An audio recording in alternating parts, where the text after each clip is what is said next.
Have you ever noticed how easy it is to stay exactly where you are, even when something deep inside keeps whispering that you were made for more? Many women are not living below their potential because they are weak, but because routine has become a quiet prison. The familiar feels safe, the predictable feels stable, comfort feels harmless. Yet deep within there is still a holy restlessness that refuses to go away. It keeps reminding you that peace and comfort are not always the same, and a settled life is not always a surrendered one. Sometimes the greatest danger is not pain, but the ease that slowly convinces you to stop expecting more from God. You wake up, follow the same routine, stay within the same limits, and call it wisdom, because nothing seems to be falling apart. You tell yourself that at least you are okay, at least you are surviving, at least things are stable. But stability can become an idol when it keeps you from obedience. There is a difference between being planted by God and being parked by fear. One bears fruit. The other only preserves what is familiar. The danger is that comfort rarely presents itself as bondage. It comes disguised as convenience, caution, and common sense, while slowly teaching your heart to expect less from God and less from yourself. Day after day, it can make a smaller life feel normal until the fire that once stirred you begins to fade without you even noticing. That is why comfort can become a trap. Not because rest is wrong, not because peace is bad, but because when comfort becomes your highest goal, growth starts to feel threatening. You stop reaching, you stop trusting, you stop moving. Little by little, you begin to confuse delay with discernment. You call hesitation wisdom, and you start defending the very place that is draining your purpose. If this message is speaking to you today, write this in the comments. I refuse to let comfort steal my calling. Many people believe they are stuck because doors have not opened, resources have not appeared, or the timing has not been right. But often the deeper issue is not a lack of opportunity. It is the presence of too much comfort. You can be surrounded by potential and still remain unmoved because what is familiar feels safer than what is possible. Purpose keeps calling, but comfort keeps negotiating. Purpose says there is more. Comfort says this is enough.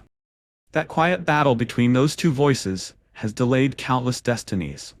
Some women are not waiting on God as much as they think. In truth, God may be waiting on their willingness to move. He may have already spoken, already stirred their hearts, already opened a path, but fear keeps turning that invitation into postponement. Everything God calls you into will eventually require you to leave something behind. Faith is not formed while you remain untouched by uncertainty. Growth is not built while you stay protected from discomfort. Transformation is not born in places where nothing challenges you. It is shaped in the moments when you take a trembling step forward and trust God more than your need for certainty.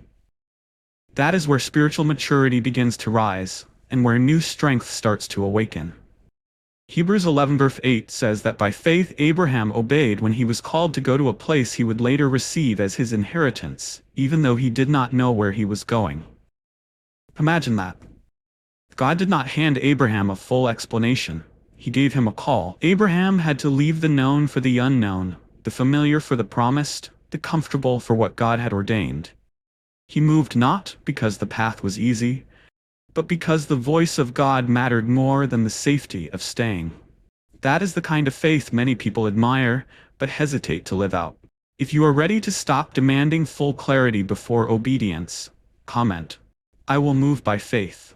Many people want the promises of God, but they do not want the discomfort that often comes before those promises unfold. They pray for a new season while clinging to old habits. They ask God for increase while resisting the stretching that increase requires.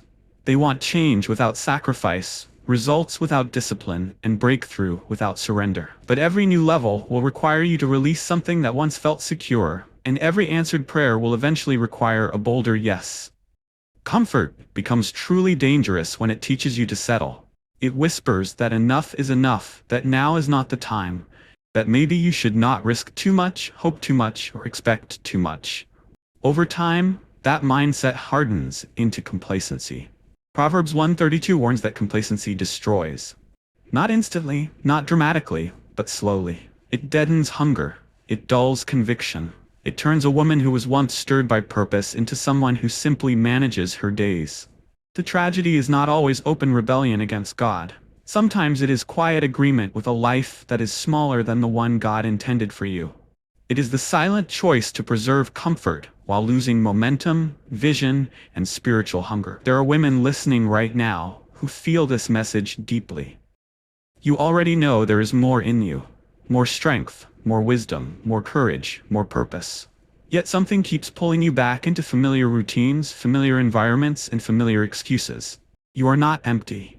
You are not incapable. You are simply being asked to outgrow what once felt safe. If that is you, type this in the comments. I know there is more in me, and I will not stay small. What is comfortable is not always what is best. God is more committed to your growth than to your convenience, because He sees who you can become when fear no longer controls your decisions. He sees the strength you have not fully walked in yet. He sees the calling you have delayed, the gifts you have hidden, and the boldness you have not yet released. That is why God will sometimes allow seasons that stretch you beyond your normal limits. Not to break you, but to build you. Not to punish you, but to prepare you. Not to shame you, but to train you for the next level of responsibility, influence, and spiritual weight. What feels uncomfortable today may actually be the tool heaven is using to prepare you for tomorrow. Romans 5 teaches that suffering produces perseverance. Perseverance produces character, and character produces hope. That means the hard season is not empty. The stretching season is not wasted. The uncomfortable season is not proof that God has abandoned you. It may be proof that He is developing something in you that comfort never could. The woman you are becoming is being formed under pressure, not in ease, and one day you will thank God for not allowing you to remain unchanged. Think about a seed. Before it becomes anything beautiful, it must first break open. That breaking is not pleasant, but it is necessary. If the seed insists on staying whole, it will never become what it was created to be. In the same way, parts of your old thinking, old habits, and old attachments must break so that new life can emerge. Some women are praying for growth, while resisting the very process that growth requires. If you are willing to let God reshape you, comment, I am ready to grow through the breaking. One reason many women delay their purpose is that they keep waiting to feel ready. They wait for confidence to arrive, for fear to disappear, for the whole picture to make sense. But faith does not wait for perfect emotional conditions. 2 Corinthians 5:7 says we walk by faith, not by sight. That means obedience often begins before comfort catches up. You can move while your voice shakes. You can obey while questions remain. You can begin before everything feels secure. Sometimes what we call comfort is actually fear, wearing a softer name. It is fear of failure, fear of rejection, fear of being seen, fear of not being enough, fear of trying and discovering how much the journey will cost. So rather than confront those fears, many women choose the safety of a limited life. But staying safe can keep you stuck.